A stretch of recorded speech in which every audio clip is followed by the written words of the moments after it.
Today we're going to go over some care and maintenance tips for the Epson Expression XP8800. Now, first and foremost, when you have your printer, when you are storing it, you want to make sure to keep dust and dirt, like pet hair, especially if you have cats that want to sit on top of your printer, you want to keep that out of them. So what I like to do with my printers is cover them with something like a towel or a sheet when they are not in use.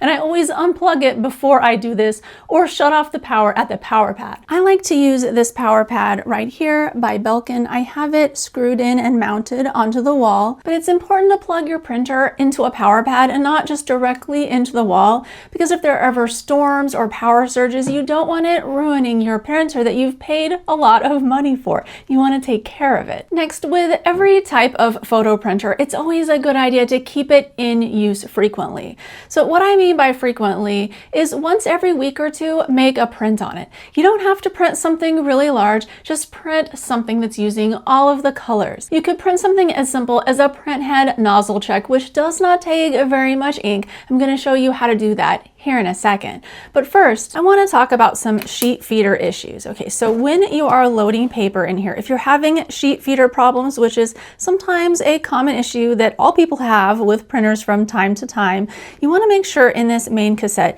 you don't want the paper out like this. You want it all the way pressed in, and you want these tight against it, not to where it's buckling the paper, but pressed tightly against here. And so then with this top cassette, cassette number 1, you see how we could do this. Now, if you had this paper going like this, it is going to have a serious sheet feeder issue. You want it all the way tight and pressed all the way forward. On this rear sheet feeder, it's the same way. You see there's these feeder mechanisms here that will help snug up against the paper. I have no paper in there at this point, but however big of a sheet you're sticking in here, you want to make sure that it's tight against the sides. So that way it holds it firmly, but does not buckle it. And this is going to help it load through the printer just so much better. And remember, if you're loading thick papers, load them through this rear manual sheet feeder, not through the cassettes, because that could be one of your issues. If you keep having things jam up time and time again, and it's really thick paper, it probably means that it's too thick to put in the front cartridges, and you need to feed it in one at a time through this rear feeder. Another thing to keep in mind, and this is one thing that I encountered when I was printing quite a bit with this printer, is that whenever I had 4x6 sheets in this top cassette 1 feeder, sometimes it wasn't recognizing that I had sheets in there, and I could hear it making all these loud sounds. So then I pulled this paper out, and this paper all looks fine, but when it was doing it, this top sheet here was like all bent up and everything. And so it was catching on the feeder mechanism up inside of there and making the printer not even recognize that I had paper in this top cassette. So my workaround when that happened was that I just removed these sheets and printed with only paper in this cassette, and that solved the issue for me. So if you are encountering that, I would try this out because it may be a workaround that works for you as well. The next common issue that happens with printers are issues with banding or ink splotches, or let's say it's been printing really good. You haven't changed anything in the way you're printing and all of a sudden one of the colors just isn't showing up right. Let's say everything looks too blue, or there's not enough yellow, or maybe it looks like there's not enough pinks in the print. These are all signs that you need to run a print nozzle check. And here's how you do it. So on the touch screen on the front of the printer, you just go over here to the maintenance, select that,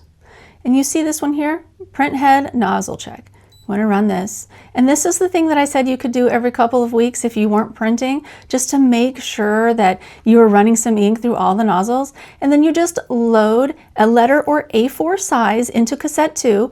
And if you're wondering which cassette is which, if you come down here and you look, they are labeled right here on the front, so you don't have to worry about ever forgetting. This top one is number 1 and the bottom one is number 2.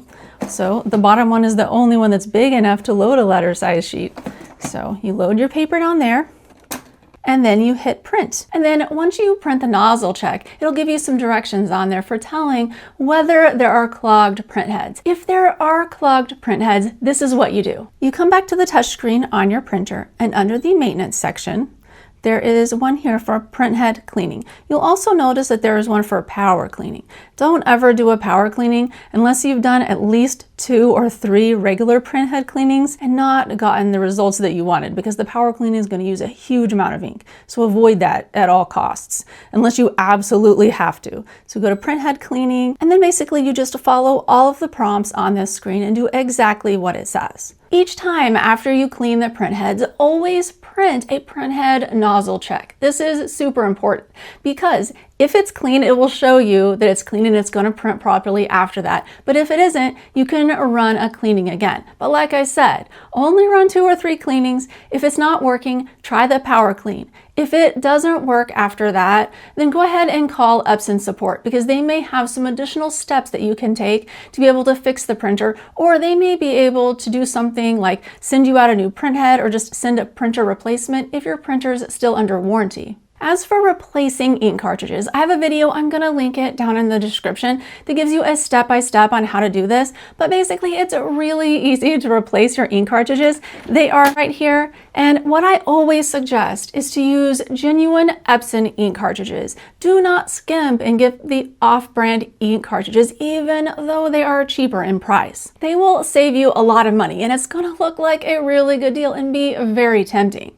But the biggest reason why you do not want to use the off-brand ink cartridges is that if you put those in this printer and then you have a printhead failure or something later while it's still in warranty, it is going to nullify your warranty with Epson. You do not want to do that. The other big problem with using any type of ink that is not Epson ink is that even though it may print and look good when you're seeing the prints, it may look the same to you as the Epson ink. It doesn't always look the same, I want to say, but it may if you get a good brand. But there is no guarantee on how long that ink is going to last without fading. And in my experience, the aftermarket inks, those off-brand inks, are much more likely to fade than the genuine Epson inks. And so that's why I personally use only Epson inks in all of my printers. Also in the description, there is a list of all of the inks from Epson that you can use in this printer. If you'd like to learn more about using your XP8800, I have an entire playlist. You can check that out here. All right, hope this video helps.